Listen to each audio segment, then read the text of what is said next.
Bueno, bienvenidos entonces una vez más a un video de su canal Diego Arevalo, Consultor Financiero. Muchas gracias por las suscripciones, muchas gracias por los mensajes en el canal. En definitiva, muchas gracias por la interacción con el canal.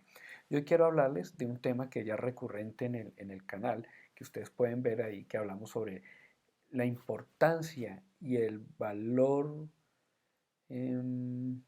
agregado, por llamarlo de alguna manera, o la ventaja competitiva, para tenerlo en términos administrativos casi de Peter Drucker, es la lectura. Una persona que lee, una persona o un pueblo que se lee, tiene niveles de ingresos superiores, como vimos con el ejemplo de los finlandeses que se leen 42 libros al año, casi uno semanal. Imagínense llegar a esos niveles aquí en Colombia o en Latinoamérica, seríamos la locura. Entonces, muchas gracias por estar aquí. Pues quiero hacer énfasis en que la lectura puede cambiar realidades, ¿sí? Porque la lectura le genera a uno, entre muchas otras cosas, procesos de inducción y deducción. ¿Sí? Se vuelve uno más analítico y puede comprender mejor su entorno. ¿Sí? Entonces eso le abre un espectro de posibilidades muy grande dentro de sus propias realidades. Y si, hermanos, si miren la gran ventaja, si nadie lee, usted se lee uno o dos libros al mes y la gente se lee uno o dos años, ¿quién cree que va a ser el líder en una reunión? ¿Quién cree que va a ser el líder en un partido político que le gusta? ¿Quién cree que va a ser el líder y va a poder defender mejor sus ideas en una junta de negocios? Entonces, claro, a veces las realidades, la lectura puede generar eh, un gran, un gran, una gran ventaja competitiva frente a otras personas. Bien, entonces empecemos. La lectura es el núcleo del progreso. Imaginemos por un momento que no sabemos ni leer ni escribir. Piense qué tan difícil volvería a devolverse en una sociedad. Imagínese por un momento en que usted tiene 35 años, o 30 años, o 20 años, o sea, ya es una persona que tiene que responder por usted, 22 años, y que usted llega, ¡pum! Dios lo mandó, pero no sabe ni leer ni escribir. No sabe, pues imagínese las pocas ventajas que pueda tener frente a la sociedad. Usted se movería en un círculo definitivamente muy cercano, porque si no sabe ni siquiera leer y escribir, no podría, digamos, estando aquí en Colombia, de las ciudades cercanas a Bogotá, le sería difícil coger un transporte hacia Bogotá porque no sabe cómo llegar, cómo defenderse, qué decir. Entonces, mire que su posibilidades de movilización, de tránsito, y no solo movilización física, sino de movilización social, de hacia arriba va a ser muy difícil, porque le va a tocar aprender a hacer lo único que puede hacer, que es caso. Imagínense qué tan difícil puede llegar a ser desplazarse, negociar, conversar, amar, en definitiva crecer. Y eso yo lo vi, pues yo estuve en Estados Unidos, he estado varias veces, pero la primera vez que estuve como un mes. ¿Sí?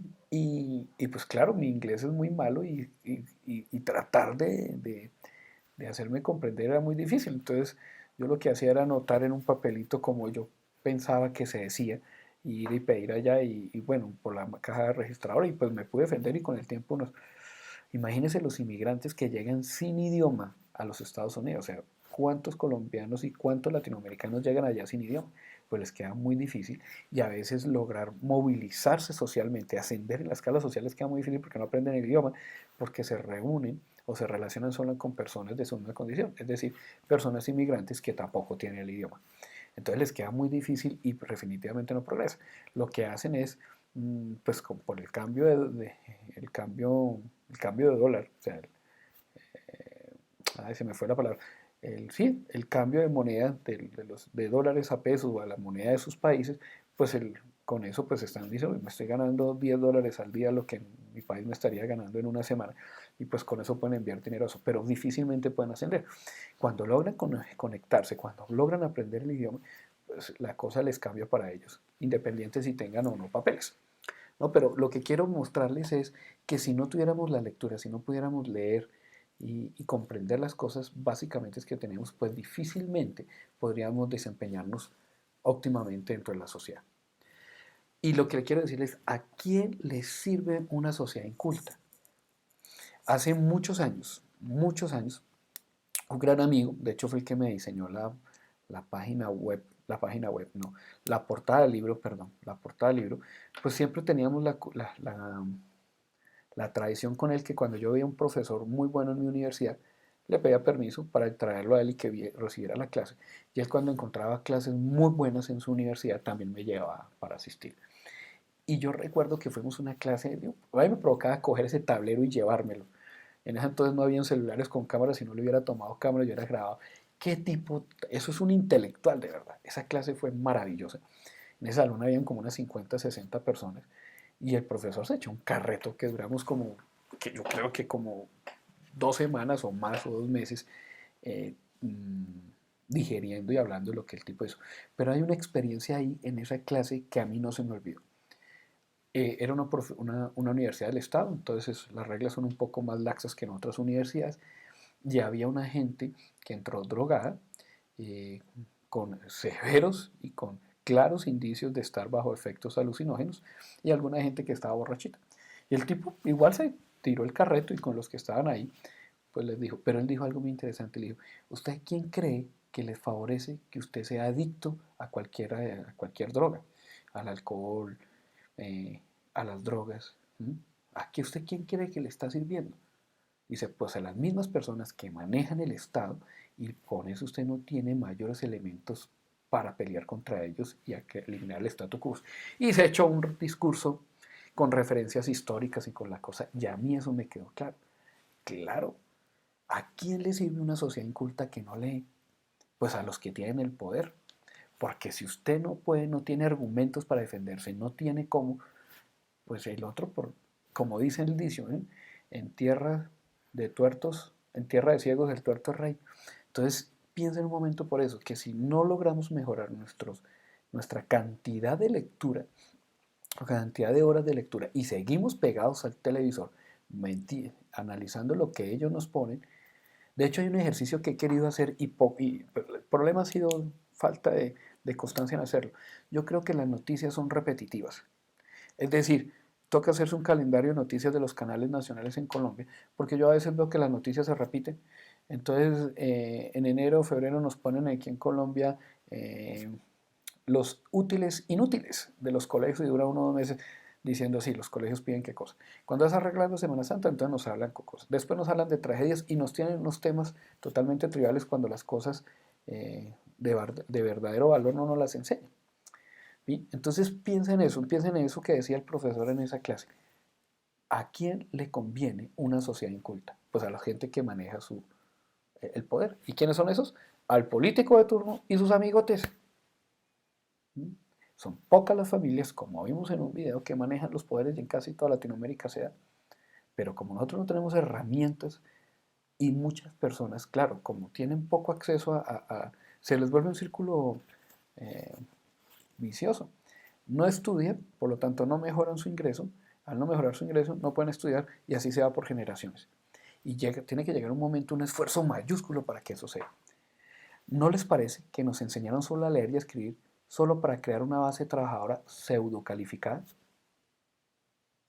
y no verdaderamente para pensar y desarrollar procesos porque no quieren perder los privilegios que ellos tienen? Eso podría ser bueno. Y una pregunta que ya la hemos visto en otro lado y en otros videos y que ya la hemos respondido, ¿qué relación habrá entre la cantidad de libros leídos en el año por persona y su ingreso? ¿Será que hay alguna una relación? Claro que la hay, y lo vimos con Finlandia. El ingreso per cápita de esa gente es 6 veces el de Colombia o a veces más, y se leen 42 libros al año. Entonces, ¿usted cree que si usted empieza a leer, ayer atendí a una representante de ventas, a una vendedora muy querida que estaba muy triste porque iba a tratar de entrar a la universidad y por algún papel no pudo entrar? Y estaba triste. Yo le dije, mire, lo que usted puede hacer es vaya a la universidad. Si entra o no entra, no hay problema. Lo que usted tiene que empezar a hacer es estudiar. No necesita la universidad. Después lo va a lograr. El próximo semestre lo va a hacer. Pídale los libros que le van a hallar, el plan de estudio de la universidad, cuáles son las materias que van a ver y los libros referentes a eso y empieza a leerlos. Por lo menos escoja 3 y empieza a leerlos. Es probable que no entienda un carajo de los libros que está leyendo. Es probable que se les piense muy, muy difícil. Pero el próximo semestre, cuando entra allá, ya va a tener esas ideas en la cabeza, ya las va a tener así y le va a ser más fácil entender. Entonces, si nosotros empezamos a leer, vamos a tener una mejor calidad de vida. Bueno, otra pregunta. ¿Qué relación habrá entre el promedio de libros leídos por una nación y su ingreso per cápita? Eso ya lo hemos visto. Y los ejemplos están en los finlandeses, gracias a la reforma luterana, que lo vimos en el video de que le criticamos a Gina Parodi, que ahora ni que hablar de lo que está haciendo con el modelo de familia que tenemos acá, que eso no lo podemos permitir. Pero mire que yo he encontrado, y tengo este librito acá, se llama La historia de los judíos, que estoy leyendo muy detenidamente, sobre por qué los judíos sí hacen billete y el resto de nosotros no. Y una de las cosas que ellos tienen es que leen bastante. En ese libro encontré una referencia a la Biblia, que está en Nehemías 8:8, y dice, y leían el libro de la ley de Dios claramente, y ponían el sentido de modo que entendiesen la lectura. El pueblo judío, entre muchas otras tradiciones y costumbres que tienen que lo hacen exitoso, es que son un pueblo que lee. Vuelvo y leo la escritura, Nehemías 8:8. Y leían el libro de la ley de Dios claramente y ponían el sentido de modo que entendiesen la lectura. Porque una cosa es decodificar las palabras, saber qué dice la lectura, el núcleo del progreso, y otra poder coger esos conceptos, esos símbolos, y lograrles darles un significado y poder relacionarlos con otras cosas. Entonces, mire la importancia que tiene la lectura. Bueno, y mire que preparando este video encontré que la lectura no es solo leer texto. Uno podría aprender a leer otras cosas y quiero hablarle del cerco en Leningrado. Las partituras, el cerco en Leningrado, ¿qué tal leer mapas? Yo nunca he aprendido a leer una partitura, me enseñaron en el colegio como 3 o 4 veces y sería un muy buen ejercicio volver a intentar hacerlo, porque eso lo vuelve a uno más refinado. Los mapas tienen una cierta manera para ser leídos, eso no es tan sencillo. Alguna vez lo estábamos viendo y creo que fue cuando éramos como un grupo así parecido a los Boy Scouts. Otros idiomas, qué rico se ve poder leer otros idiomas, ¿sí? Eso le amplía a uno la tolerancia y la comprensión de nuevas culturas. Interpretar un cuadro, por ejemplo, Las Meninas, ¿cierto? O Una familia de Botero. Las Meninas, debo ser claro, es un cuadro que con un amigo que quiero mucho, que se llama Juan Godoy, con el cual alguna vez me lo puse, y usted qué lee en ese cuadro. Y pues lo puse y casi que no le pegué a ninguna cosa. Después él me lo explicó y dije, oiga, qué interesante que el arte sea así. Entonces lo invito a que busquen ese cuadro, ¿sí? En internet, pueden buscar Las Meninas y ahí les va a salir el cuadro, ¿cierto? Pero también pueden buscar en internet significado. Pero no lo hagan. Desen el esfuerzo de hacerlo, desen el mérito de decir, bueno, yo veo aquí un perro, yo veo aquí dos enanos, veo como un tipo allá al fondo, y traten de relacionar las cosas que están. Entre más se esfuercen, después si quieren lo buscan y van a encontrar cosas muy interesantes.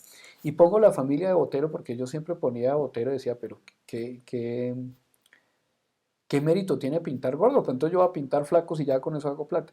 Hasta que alguna vez fuimos a visitar, o fui a visitar el museo y había una muy buena, ¿cómo le llaman eso? Se me olvidó la palabrita. Bueno, guía, una muy buena guía que nos explicó y me explicó un cuadro que se llama La familia Botero, donde entonces se ve y lo busco, los dejo ahí para que lo puedan buscar y busquen el significado. Que el señor tiene 2 anillos, que la culebra señala hacia el lado, que el niño se parece al uno, se parece al otro, y habían cosas en la alta arte que yo no había visto. Yo, vea, pues qué interesante. Y cuando esas cosas pasan, pues se vuelve mejora uno la comprensión. Entonces mire las cosas que uno puede hacer. Pero uno de los ejemplos más bonitos que hay sobre la cultura y la capacidad que tiene eso de tener cosas prácticas, me dice, pero ¿para qué leer eso? ¿Cómo va a producir billete? Pues es que el cerco en Leningrado, ¿cierto? Fue resistido por los rusos a partir de la cultura. Si ustedes quieren saber bien al detalle cómo eso, Diana Uribe búsquenlo en los canales de YouTube, búsquenlo en los audios de ella y les explicará con lujo de detalles cómo la cultura salvó ese pueblo. Les voy a explicar básicamente cortico acá. Los alemanes dijeron, pues ya hemos invadido media Europa, pues eso, Rusia, eso es solo monte, hágale pues. Y llegaron hasta Leningrado. Y pues ese cerco duró 3 años y moría más o menos 20.000 personas diarias. Cometieron varios errores los rusos ahí y estaban mirando si de pronto los japoneses iban a entrar por arriba, por Kanchaka, pero no sabían. Y cuando este pueblo se dio cuenta que ya estaba a punto, que ya no tenía provisiones, se salvó a punto de la cultura, de ir a arte, de botar partituras y la gente leía las partituras. Imagínense eso, ese nivel de cultura del pueblo. Podían leer las partituras y entender mentalmente, decir, este do con re suena así. Hágame esa. Volver a los colegios y la cultura les dio la dignidad y la fuerza física para resistir el cerco de Leningrado. Después llegaron las provisiones, llegaron los soldados rusos y Rusia le llegó hasta Berlín y le pisó el orgullo alemán a los alemanes en invasión. Pero si lo quieren, búsquenlo y es una historia fascinante de cómo la cultura puede salvar un pueblo. Es una cosa fabulosa, muy interesante. Bueno, y entonces aquí viene un ejercicio. Ahí les voy a poner 3 lecturas. Algo muy grave que va a suceder en este pueblo de Gabriel García Márquez, el mito de Pigmalión y Pinocho. Se los voy a medio contar, les voy a contar las cosas que yo veo, les los invito a que las lean y si encuentran mejor cosas, encuentran nuevas relaciones, pues increíble. ¿Cierto? El mito de Pigmalión era un señor, ay, se me olvidó cómo se llama, Pigmalión, que el hombre siempre quiso casarse con una mujer, pero la mujer tenía que ser perfecta y obviamente no la encontró. Entonces no la encontró, le dijo, pues la va a fabricar y empezó con cera y con cosas a hacerla. De un momento vino Afrodita y lo vio y dijo, ves, le está quedando como bella y le dio vida. Entonces, pues el mito se podía quedar ahí. Lo que yo entiendo del mito es que uno cumple las cosas por las cuales uno se programa. Entonces, si yo siempre me estoy diciendo que va a ser exitoso, que va a salir adelante, que la cosa va, perfecto, eso va a pasar.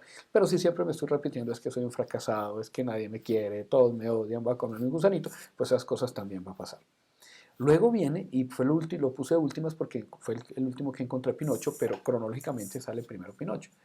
Y antes de dictar una pequeña conferencia, estaba leyendo por la mañana, algo muy grave va a suceder en este pueblo. Si usted lo busca, lo van a encontrar también.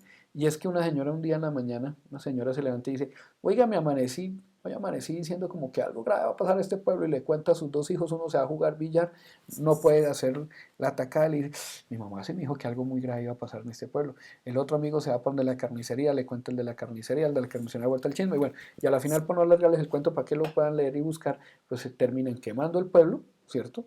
Y yéndose del pueblo y la señora desde arriba del monte y decían que yo estaba loca. Y el otro, increíble, ¿no? Y el otro es Pinocho. Pues recuerden Pinocho, pues que su padre, Gepetto, que era Gepetto, sí, pues él siempre quiso tener un hijo, no lo pudo tener. Y también vino Hada, una hada, ¿cierto? El hada madrina, y le dio vida a Pinocho. Pero lo interesante de Pinocho,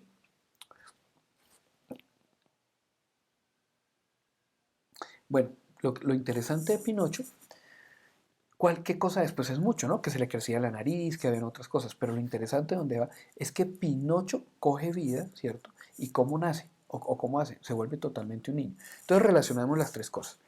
El mito primario, porque los 3 para mí hablan del mito de Pigmalión. Estamos hablando de profecías autocumplidas, de un concepto que se llama eso, o sea, que usted cumple las cosas por las cuales usted determina qué le va a pasar. Entonces, si usted dice, hoy me va a lavar un carro, pues usted se programa y parece que usted dice, hoy le lavo el carro, ¿cierto? Entonces, que no vamos a cumplir. En el cuento de García Márquez lo que yo veo es que, bueno, no solo el mito, la profecía, las cosas que yo me digo que me van a pasar, no solo me afectan a mí, sino pueden afectar a toda la sociedad. Entonces, no solo cuando yo digo me va a pasar esto, me afecto a mí, ¿sí? En solo mi persona, sino afecto al pueblo y puede hacer que todo el pueblo tome realmente, eh, o sea parte de las consecuencias de lo que yo he dirigido. Porque nuestra vida está correlacionada hasta quemar un pueblo, imagínense. Y en Pinocho, yo creo que el autor de Pinocho dijo, bueno, ¿qué tal si en el mito Pigmalión, sí, Galatea, que era la que se llamaba, como se llamaba la escultura que coge vida, y qué tal si esta mujer coge vida, qué tal cuando uno no profecía, pues aparte de que afecta a la sociedad, lo afecta a uno, coge vida y se desarrolla sola, ¿cómo nacerá? Y entonces es lo que a mí me llama la atención de Pinocho, que Pinocho se convierte en un niño, pero no en un niño representado en la inocencia, en la ternura, en la obediencia, en la humildad, sino totalmente en lo de pronto lo que son los niños, o la parte como negativa de los niños, que son infantiles, y desordenados de alguna manera. Y mire que Pinocho, entre más se acercaba, si leen el cuento que se trató de ir a la tierra de los juguetes, entre más jugaba se convertía en burro. ¿Y qué es un burro? Un animal de carga, ¿cierto? Con lo cual los otros utilizan para cumplir una labor. Es decir, que si uno no lee, no actúa, no se mejora a sí mismo, no se va refinando, pues termina siendo un burro o un animal de carga para que otros cumplan sus sueños. Yo veo otras relaciones. En todas veo, en cierta manera, una intervención divina, ¿cierto? O en algo superior. En el mito de Pigmalión, Afrodita pues es una diosa. En el mito o en el cuento de García Márquez, la señora está subida en un monte, ¿cierto? Y en Pinocho pues está el hada, ¿cierto? Que también de alguna manera es algo en algo superior. Y pues veo otros elementos, pero pues los dejo ahí como para que lo podamos de pronto discutir. Entonces lo que los invito es en que en la medida en que podamos leer, en la medida en que podamos eh, ser mejores lectores y nos empecemos a preguntar las cosas, nuestra vida coge un mejor sentido. Y como en el mito de Pinocho o como en el cuento de Pinocho, pues su alma se vuelve superior, ¿no? Porque hay muchos elementos en Pinocho. La ballena, que tiene que ver con Jonás, ¿cierto? Eso definitivamente es una relación ahí bien interesante, con su padre, con el grillo y muchas cosas muy interesantes. Pues bueno, ahí los dejo, les dejo este nuevo video, los invito siempre a leer, lean de lo que se les aparezca por delante. Eh, y yo sé que la lectura, en la medida en que podamos desarrollar un hábito de lectura, nuestros pueblos van a salir del subdesarrollo, nuestros pueblos digo, nuestros países latinoamericanos. Bueno, este es otro video, los dejo aquí, hasta la próxima.